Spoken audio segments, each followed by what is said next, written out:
We're here with Maxime Bachman, port helm. Maxime, you spent several hours on the water today. How did that go? It was an amazing day here in Barcelona. We had like flat water, around 17 knots, and yeah, it was as well an interesting day for our team. We did some pre-start with the AC40 against us, and we had some nice situation, and so it was the good for communication on board and practicing some situation on the pre-start. So it was a really good day for us. On the takeoff, very often you seem to have the windward board half immersed. Can you comment on that? Yeah, it's just to help the stability of the takeoff, and as well like this we can be more chill trimming the sails, and as we don't want to kill the power group in every takeoff. A total of, you mentioned 5 starts against the 40. What are your learnings from that? So we are learning some situations, some as well more action on the pre-start, and it's helping helping us on the communication and the vision of the box. So no, it's a helpful setup for us. How big is the box you're training, and what times are you using for the pre-start? How long? We are using a normal box that probably we have on the next cup, and I think it's just a bit smaller than that was last cup. On meter I don't really know, but it just try to do more maneuver on the box and tighter circle. On the timings will be approximately 2 minutes, or? Yeah, on the pre-start is the same as match racing normally. So on the port entry is entering at 2:10 and the starboard at 2. So you're practicing with these timings? Yeah, practicing with timing. And on the controls, when you're not helming, are you trimming the jib like many other teams are doing, or what you doing? What you looking at? I'm looking at more about the communication and to speak to Arno of what is happening on port. And I have a function to trim sails, mainsail, mid-jib, and just in case someone cannot trim at the same time. And on the sparing with the AC40, are you running specific protocols, specific procedures, or is that just freestyling? So it's a bit freestyle. We train as much as we can the bird circle, but we can do a bit random. Depends as well what the other is doing on the box. And how many issues did you have today? We saw many stops. Can you comment on that? Yeah, a small issue that can block us to sail, but it was fast repaired, and as well on the jib just to make it. It was like a commissioning for us for the old J6, so just to fit it well on the track. Last one, are the guys on the power group giving you enough oil pressure, or would you say you need more? No, it's all good with them. They are very strong, and they are pushing a lot. So we are very happy with our power group, and yeah, we do as well some mix during the day to try to keep them fresh during all day. Thank you, Maxime. Thank you.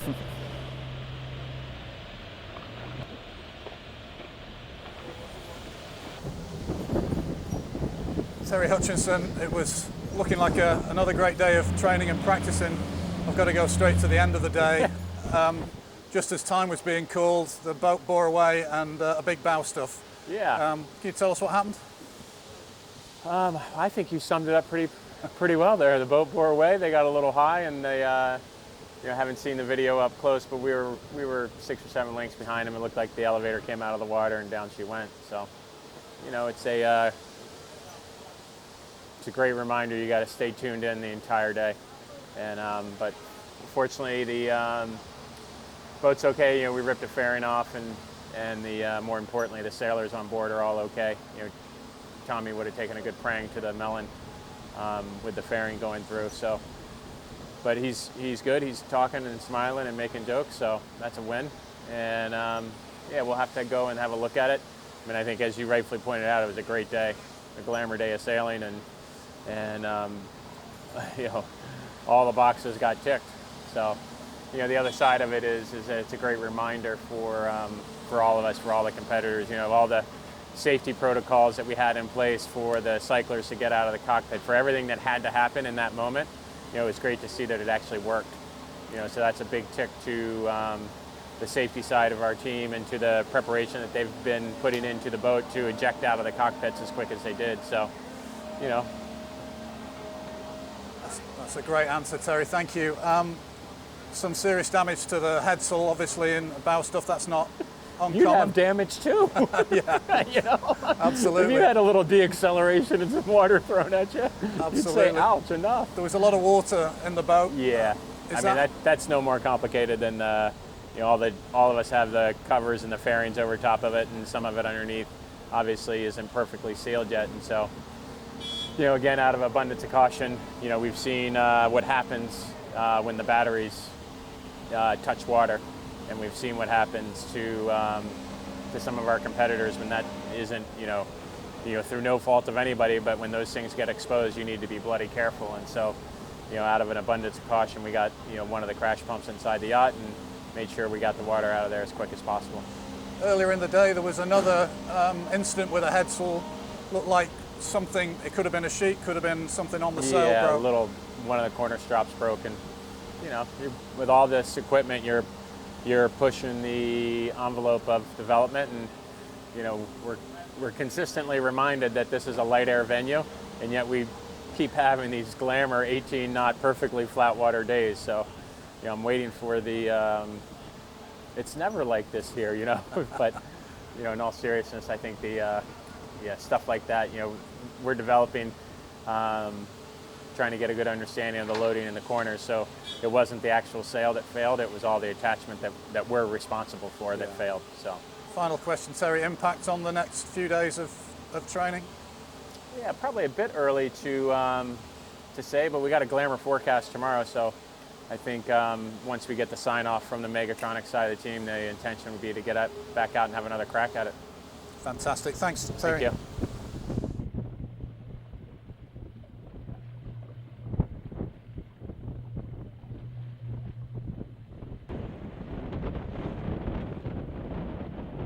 Here with Bledin Mon, aerospace engineer and flight controller on starboard side on Team INEOS Britannia.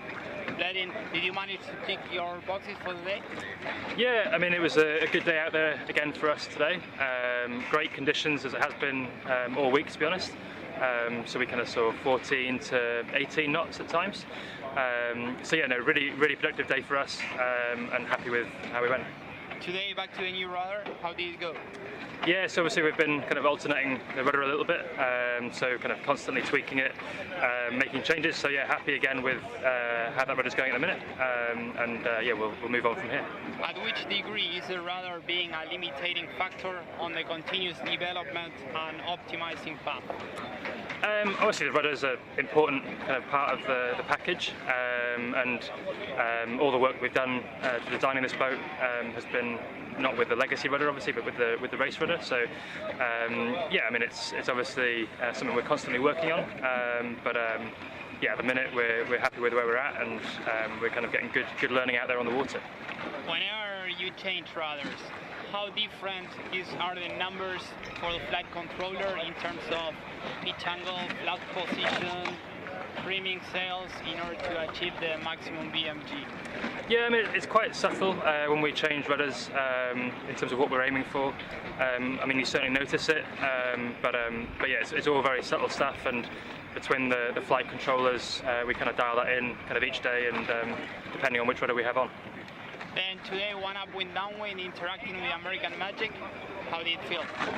Yeah, obviously there's a few boats out there at the minute, and we had some kind of loose lineups on opposite tacks with the Americans. Obviously, I have no idea really what they're up to at the same time. We're kind of chipping away with our own program, and time to time we end up crossing tacks. Then this one is your third America's Cup. Whenever you compare where the team is standing at the moment compared to the same position on the timeline on the past campaigns, do you think you're in a much better starting position this time? Yeah, it's these final months are the exciting time of the Cup for sure. Time flies by and you never have enough time. Ultimately time will run out at some point, but I think we're happy with where we're at the moment in the progress of RB3, and obviously kind of three or so months to go now before we're into racing. Then, unfortunately, a sudden end today. What happened? Yeah, obviously pushing these boats pretty hard this week. Kind of 2 windy days yesterday and today. So little small issue which will be resolved over the next 3 days. We're already planned to be ashore, so yeah, that will be fine for next week. Is it hydraulic, electronic? Can't say. Okay, Blaine, thank you for your time. Perfect, thank you so much.